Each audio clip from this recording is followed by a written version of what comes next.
Em relação ao equipamento de emissão atômica, nós temos que analisar ele como um todo. Ele é um equipamento não muito complicado, né, quando se fala em fotometria de chama. Ele possui então um sistema de sugar a amostra, né, de injeção da amostra. Ele passa por uma nebulização, né, um sistema de nebulização, entra na chama e aí é medida a emissão atômica. É um equipamento bastante simples, não requer utilização de gases como acetileno e outros mais complexos, né? O botijão de gás de cozinha, né? Butano e etano já é o suficiente para fazer a análise, tá? Aí eu tenho, dependendo com o tipo de combustível e comburente que eu utilizar, eu tenho uma temperatura variável e basicamente é utilizado para analisar o grupo 1, lítio, sódio e potássio, e até o grupo 2, dependendo do tipo de chama. Lembrando que o grupo 2 tem um problema de formação de sulfatos, carbonatos, principalmente sulfatos e fosfatos, desculpe, que aí requer que eu faça uma análise de verificação, né, da eliminação do interferente, utilizando o agente de liberação. A emissão atômica, então, ela consiste, no caso aqui, de um sistema de nebulização. A chama ela é capaz de atomizar e ionizar os metais. A perpendicular à chama, então, é medido a emissão atômica. De acordo com o metal a ser analisado, é selecionado o comprimento de onda num monocromador simples, amplificado o sinal e aí feita a leitura. Na nebulização, então, cerca de 1 a 5% da amostra apenas que chega na formação da névoa.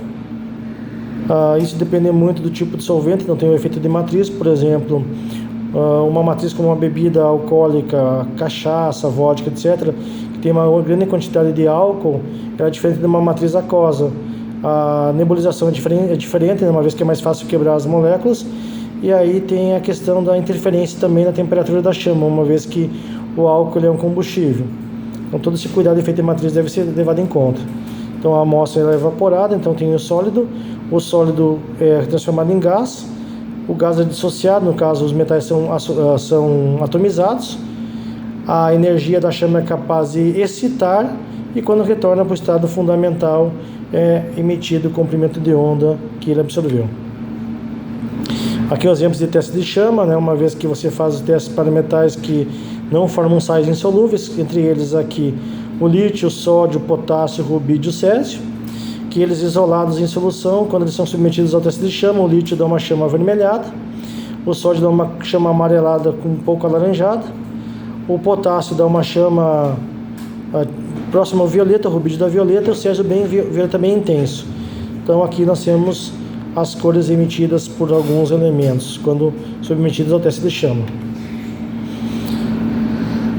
Então a espectroscopia de emissão atômica, eu tenho na mistura de gases, por exemplo, acetileno e ar até 2.200 graus Celsius, acetileno e oxigênio na faixa de 3.000, butano na faixa de 1.900 a 2.900, e eu tenho vários gases, por exemplo, como eu falei, propano, 1.900 a 2.800. Então pode ser utilizado um gás mais simples para o teste. Quando se fala em plasma, quando eu falo em chama, eu tenho um problema em relação à chama, que é o formato da chama e a dissipação de energia. A chama tem regiões mais frias e regiões mais quentes. Quando se fala em regiões laterais, a chama, quanto mais distante ela fica mais fria, e as regiões centrais da chama são as regiões de maior temperatura, tá? Então tem oscilações de temperatura de acordo com a região da chama. Então aqui eu tenho o ponto de queimador e aqui em cima onde é inserida a amostra para fazer a medida da emissão atômica. Lembrando que chamas pobres, elas possuem excesso de oxidante, né? São mais quentes, uma vez que é uma chama pobre em combustível, e a chama rica é uma chama rica em combustível. Normalmente é uma chama considerada chamada chama redutora, onde eu tenho uma grande quantidade de metais, de matriz não totalmente oxidada, tá? Então as chamas ricas são excesso de combustível e a chama pobre excesso de comburente. A chama pobre tem maior temperatura que a chama rica, tá? Aí eu tenho que levar em conta o quê? A intensidade de emissão está relacionada com o quê? A fração evaporada do sal introduzida, a fração de moléculas evaporadas dissociadas, fração de átomos formados que não ionizam, fração de átomos não ionizados que são excitados e a probabilidade de transições inferiores de energia. E também a autoabsorção. A autoabsorção normalmente acontece quando eu tenho uma grande quantidade de analito. A influência da matriz também está relacionada à questão da injeção da amostra, né? A presença de solventes orgânicos, a água ali, altera a intensidade da emissão e também a quantidade de amostra que chega na chama, tá? O efeito da matriz ele deve ser levado em conta com a diminuição de viscosidade. Muitas vezes eu decido degradar a matriz, por exemplo, MEs e derivados de petróleo fósseis. Esses efeitos então têm que ser levados todos em conta para que seja feita a análise. Então a presença de solventes interfere muito nisso, diminuindo a viscosidade, diminuindo a tensão superficial, diminui a densidade e aumenta a velocidade de evaporação e também a quantidade de amostra que chega na chama. E também por ser um combustível, né, ele altera a temperatura da chama. Então a equação de Boltzmann ela está relacionando a temperatura em relação ao número de átomos atomizados em relação ao não atomizado. Então quanto maior a temperatura, maior a quantidade de átomos no estado excitado em relação aos átomos no estado fundamental. Por exemplo, o césio, a relação de excitados e não excitados é a 2000 Kelvin 4 vezes 10 a menos 4, a 3000 Kelvin 7 vezes 10 a menos 3 e a 4000 Kelvin 3 vezes 10 a menos 2. Então, praticamente, eu amplio em 100 vezes a quantidade de átomos excitados com o aumento da temperatura de 2000 kelvins para 4000 kelvins. Então, quanto maior a temperatura, maior a quantidade de átomos excitados. Normalmente, isso aí varia entre 100 até mais de 1000 vezes a quantidade de átomos excitados. Para absorção atômica, então, eu levo em conta a menor temperatura e para emissão atômica, a maior temperatura. Então, isso significa o quê? Que a temperatura de 4000 kelvins, aproximadamente 99% do Césio está no estado excitado. A rubídio, 99%.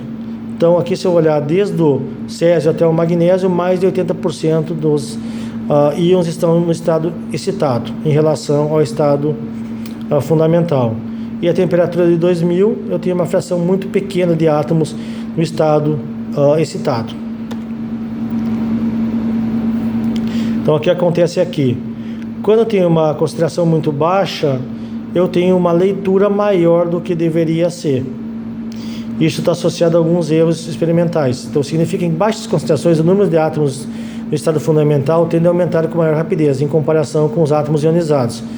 Isso proporciona que você tenha uma leitura equivocada, como fosse um pouco a mais de emissão. Já no concentrações muito altas, esse é o fenômeno contrário, que é o de alta absorção. O que significa isso? Como a quantidade de átomos é muito alta, alguns átomos são excitados. Ao retornar para o estado fundamental, eles emitem a radiação que absorveram e os analitos posteriores absorvem essa radiação. E aí o que acontece? A emissão atômica visualizada como sinal ela é um pouco menor do que deveria ser. Tá? Então tem que cuidar a fração, né, da rampa que eu utilize. Eu não posso usar concentrações muito altas nem muito baixas. Quais são as interferências que acontecem na fotometria de chama? Espectral está associado à radiação de fundo, né, que são sobreposições de raios possíveis, e a radiação de fundo. A radiação de fundo está associada à matriz, tá?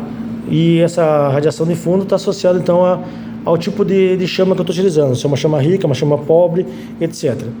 E a sobreposição de raios, infelizmente, ela acontece em poucos casos, e a única forma de eu corrigir seria trocando a linha de quantificação, tá? A radiação de fundo pode ser corrigida com lâmpada de deutério, com o efeito Smith-Heft, com o efeito Zeeman e assim por diante.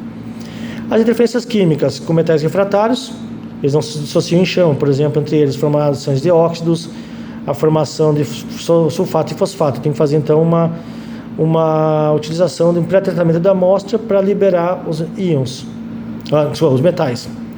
E a ionização, né, acontece quando tem uma elementos que se ionizam com facilidade, eu tenho que ter um cuidado com isso.